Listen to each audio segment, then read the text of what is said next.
So hello प्यारी जनता, क्या हाल चाल। आज इस वीडियो में हम बात करने वाले हैं अपने प्यारे कप्तान अमेरिका के बारे में, जिनकी घर वापसी हो चुकी है अवेंजर्स डूम्सडे में। एंड इसमें हमें उन सारे सवालों के जवाब मिल जाएंगे जो कि हम कैरी करके आ रहे थे अवेंजर्स एंड गेम से। तो भाई लोग रेडी हो जाओ, क्योंकि इस वीडियो में हम इस ट्रेलर को ब्रेक डाउन करेंगे और उन सारे सवालों के जवाब निकालेंगे जिसका हम लोग काफ़ी दिनों से इंतजार कर रहे थे। इवन अवेंजर्स एंड गेम के बाद से ही इंतजार कर रहे थे, क्योंकि हमें एक प्रॉपर एक्सप्लेनेशन नहीं मिला था अवेंजर्स एंड गेम के बाद कि कप्तान अमेरिका हमारे प्यारे वाले वो वापस क्यों नहीं आए इन्फिनिटी स्टोन देने के बाद, बांटने के बाद। तो हमें जानना है एंड शायद से हमें इस ट्रेलर में उसका बहुत ही प्रॉपर जवाब मिला है। एंड इससे भी ज़्यादा अच्छे से एक्सप्लेन करके हमें शायद से अवेंजर्स डूम्सडे में देखने को मिल जाए। तो हम इसी चीज़ का इंतज़ार कर रहे थे और क्या डिटेल्स दी गई हैं। इसी के साथ साथ हम थॉर डूम्सडे की भी बात कर लेंगे। इसी के साथ ही साथ हम ट्रेलर 2 की भी बात कर लेंगे, क्योंकि ये ट्रेलर 1 था जो कि कैप्टन अमेरिका पे ही पूरी तरह से बेस्ड था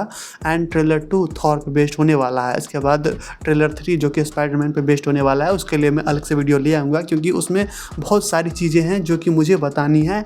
इसके लिए एक वीडियो कम पड़ जाएगा, तो उसके लिए मैं एक अलग से वीडियो ले आऊँगा। अभी इसमें हम पहले बात कर लेंगे कप्तान अमेरिका की, इसके बाद थॉर की बात कर लेंगे जिसका ट्रेलर हाल ही में लीक हुआ है। और मार्वल वालों को एक बात कहना चाहूँगा, भाई तुम लोग थोड़ा सा टाइट हो जाओ। ये क्या है, तगड़ा वाला जेन्युइन सा ट्रेलर लीक हुआ है इनका। तो क्या ये एक मार्केटिंग स्ट्रेटजी है? क्योंकि अगर ये है तो भाई बहुत भद्दा वाला है, क्योंकि आपने अपना ही काटा है। तो चलिए शुरू करते हैं सबसे पहले कप्तान अमेरिका के रिसेंटली ड्रॉप हुए ट्रेलर को ब्रेक डाउन करने से। तो सबसे पहले हमें दिखाया जाता है हमारे कप्तान अमेरिका बाइक से जा रहे हैं अपने एक सुनसान इलाके में जहां उनका घर है। एंड उसके बाद हमें दिखाया जाता है फाइनली उनका घर, जहां वो अपनी बाइक को पार्क करते हैं, अपने हेलमेट को उतारते हैं, बाइक पर रखते हैं एंड वो अपने घर की ओर धीरे धीरे बढ़ते हैं। इसके बाद हमें कैप्टन अमेरिका का फाइनली अपना एक वो क्लासिक वाला सूट देखने को मिलता है। एंड इसके बाद हम आगे बढ़ते हैं यहाँ, तो हम फाइनली देखते हैं कि कैप्टन अमेरिका ने अपना वो सारा स्टारडम, वो सारा फेम और वो सारा नॉस्टैल्जिया लाइफ, वो हीरोइक लाइफ उन्होंने क्यों पीछे छोड़ दिया। क्योंकि फाइनली उनके हाथ में एक रीज़न है कि वो एक सुखी जीवन बिता सकते हैं, और वो है उनका अपना बच्चा। एंड इसके बाद हम देखते हैं कि कप्तान अमेरिका अपने कंधे पर एक टॉवल रखे हुए हैं वाइट कलर का, एंड वो अपने बच्चे को अपने गोद में लेकर खिला रहे हैं। तो यही रीज़न था कि कैप्टन अमेरिका ने वो शोहरत, दौलत और वो हीरोइक लाइफ पीछे क्यों छोड़ दी, अपने दोस्तों को क्यों पीछे छोड़ दिया, क्योंकि उसे एक पीसफुल लाइफ जीनी थी। एंड यही एक बुराई होती है एक इटर्नल लाइफ की, क्योंकि एक लंबे लाइफ की यही एक बुराई होती है कि आपको बहुत सारी चीज़ों से सफ़र करना पड़ता है, जिसमें आपको अपनों को खोना भी पड़ता है।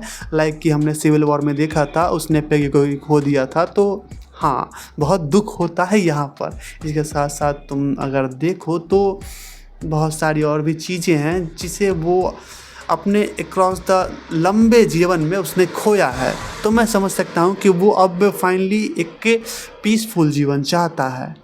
एंड फाइनली जब उसे वो मौका मिला तो उसने दोनों हाथों से उसे गले लगा लिया।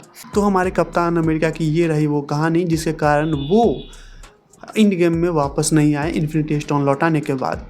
समझ सकते हैं भाई साहब को अब एक शांतिपूर्ण जीवन चाहिए, इन शॉर्ट में रिटायरमेंट लाइफ चाहिए। और इसके बाद ट्रेलर आगे बढ़ता है और हम देखते हैं स्क्रीन पर कुछ शब्द लिखे आ रहे हैं, जिसमें लिखा गया है कि हमारे स्टीव रॉजर्स वापस आ रहे हैं। एंड ठीक इसी के बाद हमें डूम्सडे क्लॉक देखने को मिलता है।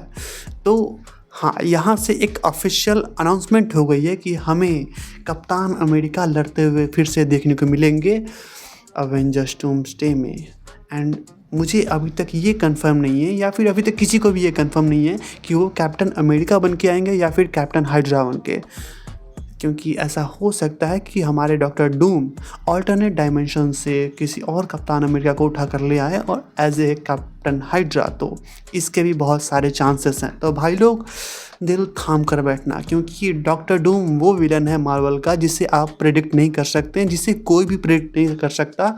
इवन राइटर भी समझ नहीं पाता लिखते लिखते वो बंदा किस पाथ पर चला गया है। तो हाँ भाई लोग, ये बंदा कुछ उस लेवल का विलन है। ऐसे ही नहीं, पूरा एमसीयू पलट के इस बंदे को हराने के लिए आएगा, क्योंकि भाई इस बंदे में वो जिगरा है, वो दम है। अगर तुम इस बंदे को इसकी पावर मैच करो तो तुम स्कारलेट विच को ले लो एंड टोनी स्टार्क को ले लो एंड दोनों को कंबाइन कर दो एंड उनको मल्टीप्लाई कर दो 10 टाइम्स। तो भाई लोग, ये था आरडीजे का डॉक्टर डूम का ऑरा। और इस पूरे डूम्सडे में हमें उनका ऐसा सुनने को मिला है कि उनका ज़्यादा स्क्रीन टाइम तो नहीं रहेगा, लेकिन जो भी रहेगा मज़ेदार रहेगा, तो रेडी हो जाओ। खैर, अब बात कर लेते हैं ट्रेलर 2 की, जिसमें हमें थॉर का ट्रेलर देखने को मिला है एंड ये पूरी तरह से थॉर पे बेस्ड होगा। लाइक ट्रेलर 1 कैप्टन अमेरिका पे बेस्ड था, इसी तरह ट्रेलर 2 पूरी तरह से थॉर पे बेस्ड होगा। एंड इसमें हमें फाइनली दिखाया गया है इटर्निटी का वो रीइंकार्नेटेड वर्जन, जिससे थॉर अपनी बेटी समझता है एंड थॉर अपने पाप से यानी कि मरे हुए ओडिन से प्रार्थना कर रहा है कि आप मुझे ओडिन फोर्स प्रदान करें, क्योंकि पृथ्वी पर एक ऐसा दुश्मन आ चुका है जिसे हराने के लिए इसे अपनी ताकतें कम पड़ रही हैं। तो ये ओडिन फोर्स मांगता है ओडिन से। शायद से हमारे ओडिन सुन भी ले, अब वो वैलहैला में है तो हाँ भाई सुन भी सकते हैं। एंड इसी के साथ ही साथ इस प्रेयर में हमें थॉर से ये भी सुनने को मिलता है कि पूरी लाइफ में जब भी लड़ाई की या फिर बैटलफील्ड की गुहार हुई है, थॉर ने कभी मना नहीं किया है। लेकिन इस बार जो एनिमी आया है वो बाकियों से कई ज़्यादा ताकतवर है। इवन थॉर को अपनी शक्तियाँ कम पड़ रही हैं, तो वो ओडिन से ओडिन फोर्स मांगता है to defeat Doctor Doom. And इससे हमें पता चलता है कि आरडीजे का ऑरा क्या होने वाला है इस मूवी में। तो हाँ भाई लोग, मार्वल अपने आप को फिर से जिंदा करने के लिए, अपने आप को कमबैक में लाने के लिए, फिर से उस रेस में उतरने के लिए कुछ भी करने को तैयार है। इसलिए उन्होंने अपने पुराने जितने भी छूटे हुए स्टार्स थे, like Chris Evans, RDJ and Chris Hemsworth, उन सब को उठा कर ले आया है कि भाई वापस आओ, हमें ये चाहिए एक कमबैक। एंड वो कमबैक शायद से हमें देखने को मिल जाएगा इस मूवी से। लेकिन मुझे लगता है कि मार्वल का कमबैक अवेंजर्स डूम्सडे से पहले ही हो जाएगा। वो होगा स्पाइडरमैन ब्रांड न्यू डे पे एंड इसमें हमें देखने को मिलेंगे काफ़ी सारे तगड़े कैरेक्टर्स। खैर, इस ट्रेलर के बारे में हम अगले वीडियो में बात करेंगे, क्योंकि ये भी एक लीक है एंड इसमें मैं कोई क्लिप्स नहीं डालने वाला। भाई मुझे यूट्यूब से मार नहीं खानी। ट्रेलर काफ़ी अच्छा है एंड इसके बारे में मैं अगले वीडियो में बात करूँगा। बाकी ये रही मेरी ब्रेक डाउन इस कैप्टन अमेरिका के पहले ट्रेलर को लेकर एंड उसके बाद थॉर के ट्रेलर के लीक को लेकर। बाकी तुम बताओ, तुम्हें किसी बंदी ने भाव दिया या फिर क्रिसमस भी ऐसे ही बीतेगा? मिलते ही ना मैं नेक्स्ट वीडियो, तब तक के लिए एक्सप्लेन।